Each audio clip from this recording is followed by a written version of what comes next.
Hi mga kahak-style, alam nyo ba na may bagong update na naman si Messenger? Kapag in-off natin to sa settings, hindi na malalaman ng lahat ng contacts natin sa Messenger na nabasa na natin yung pinadala nilang message.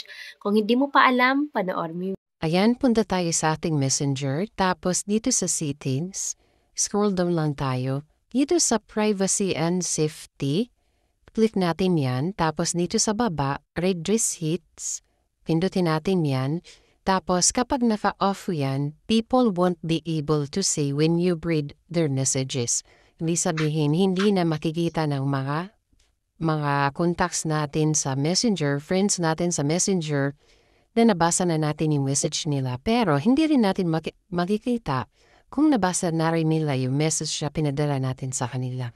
Yun lamang po na katulong video ito at may natutunan ka, please subscribe. Thank you, God bless!